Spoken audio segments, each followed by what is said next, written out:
On the 15th of May 2025, in Queensland, a 17-year-old girl named Phoebe Bishop was last seen standing on Airport Drive, suitcase in hand, preparing to board a flight to meet her boyfriend in Western Australia.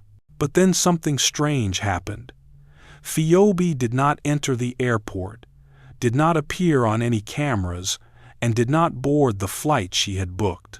Her family was waiting for her on the other side of the country, but Phoebe never left Bundaberg. A few days later, police determined this was no ordinary missing persons case. The house she lived in with 2 adults was sealed off. A car became the focal point of evidence, and just 3 weeks later, a body was discovered in the Goodnight Scrub National Forest. What really happened between the station and the vast forest, and who was the last person to see Phoebe alive? Let's go back in time to the 15th of May 2025 to find out the details. In May 2025, the small Queensland town of Gin Gin was as peaceful as any other. The red dirt roads, the endless eucalyptus forests, and the slow pace of life, typical of a rural community, made it unlikely that this place would become the center of one of Australia's most shocking disappearances that year. On the edge of town, in a house like any other, lived a 17-year-old girl named Phoebe Bishop. She was tall, thin, with striking red hair, strong-willed, sometimes impulsive, but, according to her friends, kind and honest in her own way. In the eyes of her family, Phoebe was a girl at an important transitional age in her life, old enough to be independent, but still too young to avoid the potential pitfalls around her. Phoebe lived with 2 housemates, who were not relatives but had a certain level of trust with the family. These people were much older than her, and according to what was later announced, they had a complicated relationship with the Bishop family. Phoebe's mother had hired one of them, before a conflict arose that led to the termination of the cooperation. Since then, they have kept in touch, and Phoebe has been living with them for a long time. In the days before her disappearance, she was eagerly preparing for a trip to Western Australia, where her boyfriend was living, and was about to organize a special camping trip for this meeting. It was a trip that Phoebe had been looking forward to for weeks. She packed her bags, checked her plane tickets, texted her boyfriend about her arrival time, and even sent photos of her luggage to show that she was ready. The family in Bundaberg always believed that the trip would go smoothly, because in all her messages, Phoebe showed that she was happy and mentally stable. The afternoon before the flight, neighbors saw Phoebe walking out into the yard, tying her red hair back and joking with someone on the phone. There was no sign of a girl intending to run away or disappear. Many witnesses later confirmed that Phoebe was very happy, somewhat excited about going away and seeing her long-lost boyfriend. That was the first point that made the disappearance unusual. On the morning of 15 May 2025, 2 people in the house are said to have put Phoebe in a car, a gray Hyundai iX35, to take her to Bundaberg Airport. Roadside cameras showed the car entering the Airport Drive area at around 8:30 a.m. The weather was beautiful, clear, no rain. Nothing could stop a 17-year-old girl from arriving at the terminal and boarding her booked flight. But the strange thing was, not a single camera in the airport recorded an image of Phoebe. There was no check-in record, no checked baggage, no boarding pass swipe. According to the police, the car carrying Phoebe swept through the terminal, stopped briefly on Airport Drive, and then drove away. There was no footage of her getting out of the car. There was no footage of her entering the airport gates. There was no sign that she had ever left the car. From that moment on, Phoebe disappeared from the world, suddenly and silently. No social media activity, no banking, no text messages to friends or family, no trace. To her family, this made absolutely no sense. Phoebe had prepared and planned for the trip, and there was no reason for her to change her mind once she got to the airport. She was happy, stable, had a schedule, and was looking forward to the trip, all of which negated the possibility of her running away on her own. And it was that detail, combined with the disappearance at the airport, a place covered by cameras from all directions, that made the police quickly assess this was not a normal disappearance, but an event with criminal elements from the beginning. As soon as Phoebe failed to arrive at the meeting point in Western Australia and did not respond to any of the family's texts or calls, concern began to spread throughout the Bishop household. Phoebe's mother, accustomed to her daughter's slow response times, also knew very well that her daughter had never been silent for so long, especially on such an important day as the day of her flight. Around noon on May 16, just one day after her disappearance, the family officially reported her disappearance to the police. From that moment on, the search for Phoebe Bishop began. Initially, the police treated it as a regular missing person case, but within a few hours, a series of unusual events caused them to increase their level of vigilance. The fact that Phoebe did not appear on any of the Bundaberg airport cameras was the first sign that something was wrong. Bundaberg Airport is not a large airport, but the camera system is very dense. Anyone dragging a suitcase into the terminal area will be recorded at least a few times. Yet the police went through all the data that morning, dozens of cameras from the parking lot, the drop-off area, the entrance, the check-in area, but not a single frame recorded her tall, red-haired figure. What was even more strange was that there was no check-in operation with Phoebe's name on it. The ticket was still in the system, no boarding pass opened, no appearance on the boarding list, no checked baggage, no food purchase, no phone signal on the airport's network. It was as if the girl had never set foot there. From those first suspicions, the police expanded the search around Airport Drive, where the Hyundai iX35 carrying Phoebe was recorded by traffic cameras. The road leading to the airport was mostly deserted, with bushes and open spaces on both sides. The search team scoured every edge of the grass, every clump of trees, looking for traces of her suitcase, phone, or clothes, but all were empty. There was no evidence that Phoebe had ever gotten off the bus. While police tried to trace the car's route, the family and community raced against time in their own way. More than 400 posters of Phoebe were plastered across nearby towns: Bundaberg, Gin, Childers, and beyond. Images of the 17-year-old, red-haired, bright-eyed, smiling mischievously at the camera, quickly spread across social media. People urged each other to share information if anyone had seen her, even for a moment. Meanwhile, her boyfriend in WA kept posting updates, hoping that Phoebe had just had a glitch and would reappear. But as the hours passed, all hope faded into an eerie silence. Police checked Phoebe's phone and found it had not been working since before she was supposed to have arrived at the airport. This made them even more certain that she had not disappeared voluntarily. A young woman who was going to meet her lover, carrying a suitcase and planning to stay for a week, could not have just quietly disappeared without a trace. The people who lived in the same house with Phoebe were brought in for questioning. They claimed that they had taken her to the airport, dropped her off at Airport Drive, and then left. But when the police compared the CCTV footage, the timelines and the route of the car did not match their statements. The car stopped too briefly. There was no footage of her getting off, and the location of the car stopped was not even in the area where a normal person would get off to enter the station. The case began to smell like a setup. On May 21, Queensland Police upgraded the case to suspicious disappearance, and officially sealed off the house where Phoebe lived. Yellow tape was put up. In front of the house were the flashing lights of police cars and the white protective suits of the forensic team. Neighbors stood at a distance, watching, not daring to approach.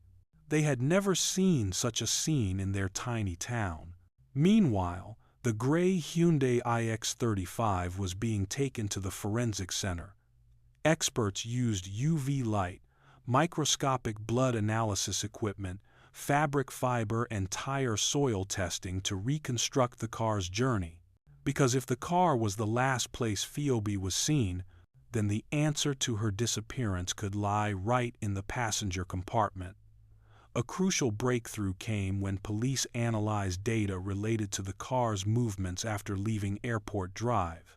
The information gathered led them to Goodnight Scrub National Park, a vast, densely forested, and largely uninhabited national park with rugged terrain, rocky slopes, winding dirt roads, and near-impervious visibility. Searchers were called in. Police dogs, SES teams, drones, and divers were sent to the area's lakes and rocky beaches. In the days that followed, every inch of Goodnight Scrub was scrutinized. In the process, police seized a number of unusual items of evidence, described as not where they should have been, suggesting that someone had deliberately moved or hidden them. Though the details were not made public, those clues pushed the investigation in a completely different direction, toward a crime far more serious than a missing persons case. While the police narrowed the scope of their investigation, volunteer groups continued to comb every bush and every dirt road. People rode ATVs into the woods, farms opened their CCTV for police, and the sound of helicopters hovering over Gin became a daily routine. Yet, by the end of May, no direct trace of Phoebe had been found. But those efforts would not last in vain, because in just a few days, everything was about to change, and the truth buried deep in the Goodnight Scrub jungle would be revealed in a way no one could have imagined. In the early days after Phoebe's disappearance, the account of her two housemates, the associates who allegedly drove her to the airport, became the focus of the investigation. They claimed that on the morning of May 15, they drove Phoebe from Gin to Airport Drive, parked at the drop-off area, let her get out, and then turned onto the main road to return home. They said everything had gone smoothly. There had been no arguments, no signs of trouble. They said that Phoebe appeared happy and ready for her flight to Western Australia. It was a story that sounded fine, very reasonable, even consistent with Phoebe's plans for the previous days.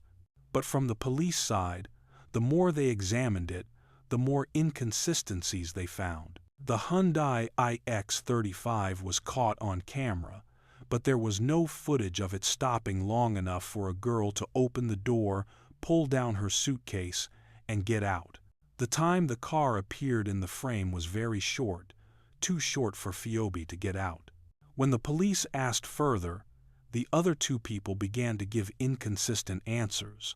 Sometimes they said they stopped for a few minutes. Sometimes they said they couldn't remember clearly. Sometimes they affirmed that Phoebe insisted on getting in alone. Sometimes they said they didn't want to bother, so they let her go. Every single sentence seemed to be arranged awkwardly to fit the story of taking her to the airport. But what the police couldn't ignore was that there was absolutely no evidence that Phoebe had actually gotten out of the car. The car door wasn't open. There was no tall, thin figure with distinctive red hair. There was no bright suitcase. There was no detail that matched her description. If Phoebe had really gotten out, there was no way the cameras would have missed it, especially in an area that was supposed to be recording from almost every direction. As the two housemates' stories began to sound suspicious, some outsiders began to speculate. Some said that Phoebe may have left on her own accord. This kind of speculation is common in cases of young people who go missing, that they wanted to escape the pressure, to have an adventure, to start a new life. But this theory was quickly debunked when police checked her phone and bank accounts. Since the morning of May 15, Phoebe's phone had been completely silent. No texts, no calls, no internet connection, not a single line of activity on payment or apps. For a 17-year-old girl traveling to another state to meet her boyfriend, this complete silence was extremely unusual and suspicious.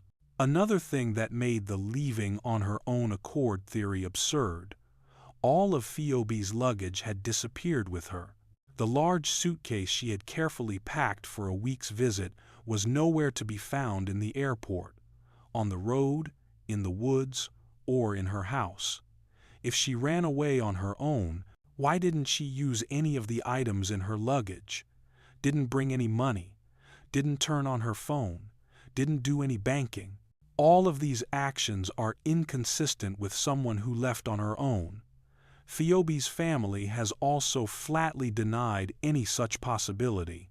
Her mother said that Phoebe had never thought of running away. She had been looking forward to this trip every day. Her boyfriend in Western Australia was also shocked by the absurd rumors circulating online. "If Phoebe wanted to run away, she would have told me," he said. "She's not the type to just leave without saying anything." All her acquaintances insisted that Phoebe had no reason to disappear. But other voices were spreading, like a fog that clouded the investigation. Some people claiming to be distant acquaintances were spreading unfounded stories, that Phoebe had wanted to leave home, that she had the ability to go on an adventure on her own. These rumors, though unfounded, made it difficult to find the truth. The police had to spend time dismissing each rumor, investigating each source, and verifying all the relevant relationships. Investigators soon realized that only the car's route and phone data could give them answers. But that data turned the case upside down.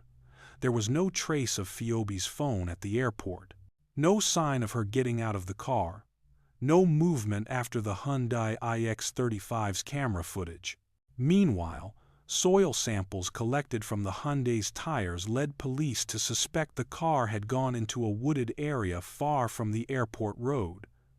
But suspicions were just suspicions. There was not enough evidence to conclusively prove anything. And that ambiguity created a vacuum for conflicting information to spread, stirring up speculation. For nearly a week, scattered clues, conflicting statements, and silence from Phoebe's phone painted a dark picture. A young woman missing in broad daylight, in one of the most heavily surveilled places in the world, and no one had seen her.